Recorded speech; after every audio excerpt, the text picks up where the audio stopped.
प्रश्न क्या है?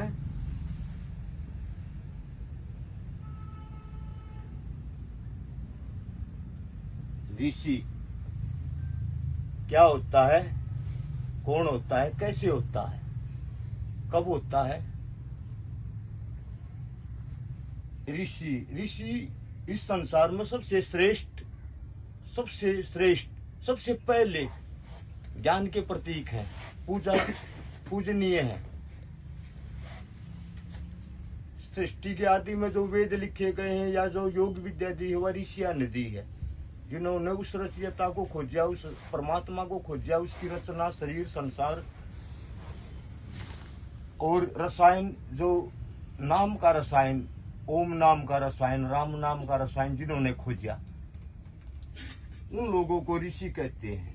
ये देखिए, ये तीन, ये एक से तीन उत्पत्ति है, जिन्होंने अपने अंतःकरण को खोजा कि हमारे अंतःकरण में एक प्रकृति से तीन गुणों वाली सृष्टि, जो स्थूल शरीर उत्पन्न हो रहा है। वही लोग फिर इसी तीन गुणों वाली सृष्टि से एक क्या है, उस एक को जिन्होंने खोजा, ये तरह,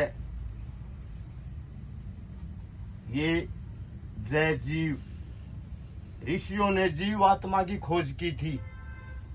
जैसे कि उत्पत्ति क्या है, एक से तीन गुण, उन्होंने उस एक को खोजा। वो एक क्या है? एक ईश्वर, एक मालिक, एक परमात्मा, एक रचयिता। उन्होंने उसी तरह से तीन से तरह से उल्टी यात्रा की। जय जीव उलट गया त्रैगुण से, वो ऋषि बन गया। ऐसे हमारे पूर्वज ऋषि बने। ऋषि कौन है? जो त्रिगुणी माया से उलट गया, जिसने तीन गुणों वाली माया को, इस काया को जान लिया, इस शरीर रचना को, इस तंत्र को जान लिया। इस सारे सकल संसार जो तीन गुणों से रचित है, ईश्वर इसकी रचना कर रहा है, इसका पालन पोषण कर रहा है, इसमें जो परिवर्तन हो रहा है, नव निर्माण हो रहा है, उसके लिए जो संहार करता है, नए निर्माण के लिए संहार भी करना होगा।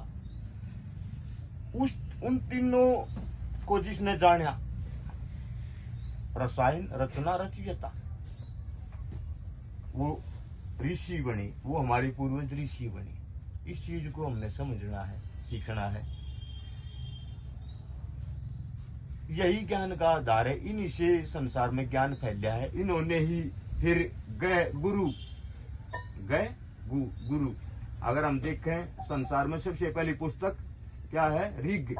ऋग्वेद। ऋषियों ने ही दूसरा व्यंजन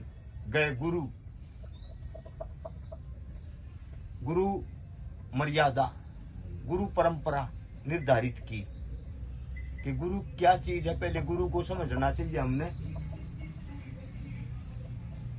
इसीलिए हम ऋषियों को गुरु रूप में, भगवान रूप में स्वीकार करते हैं। अगर हम उस चीज को समझ नहीं पाए तो फिर हम उसको सही रूप में स्वीकार भी नहीं कर पाएंगे या उस पर अमल नहीं कर पाएंगे, उनकी से प्रेरणा नहीं ले पाएंगे, सीख नहीं पाएंगे और दोबारा से संसार में फिर ऋषि या सदगुरु नहीं बन पाएंगे, सच्चे योगी, सच्चे संत नहीं बन पाएंगे। इसलिए हमने गुरु को समझना जरूरी है।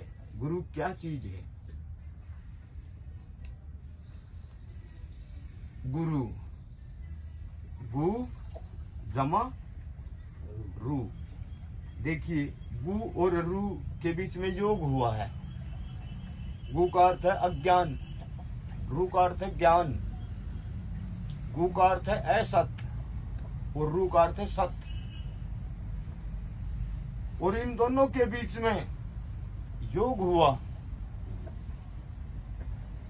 जब हमने इन दोनों को जोड़ दिया तब गुरु बना। अतः योग सीखना जरूरी है। योग का अर्थ है, योग क्या है? योग संसार की सबसे श्रेष्ठ हमारे ऋषियों ने जो इस संसार को योग विद्या दी, भक्ति जो विद्या दी। योग का अर्थ है बिंदु, बिंदु को प्राप्त होना, बिंदु को प्राप्त करना, जो बिना दो के एक है। तो गुरु बिन हम बिंदु नहीं प्राप्त कर सकेंगे, हम ऋषि को नहीं समझ सकेंगे, हम सत्य को नहीं प्राप्त कर सकेंगे।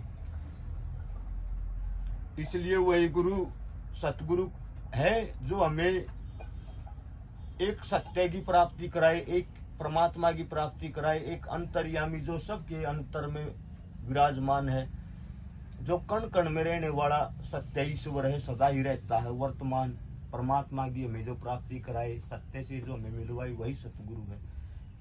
उन्हीं को हम ऋषि या गुरु, योगी, ज्ञानी या विद्वान,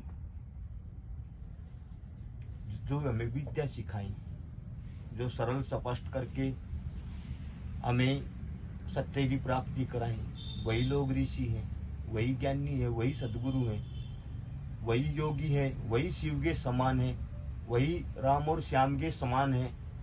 उन्हीं को हम श्री रूप में पूजिया है, आज पूजते हैं और आगे भी पूजे जाएंगे। हम उनको ही पूजते हैं। यही इस जीवन का और इस संसार का सत्य है। ऋषि ऋषि, ऋग वैसे गुरु, जो हमें सत्य की प्राप्ति कराए।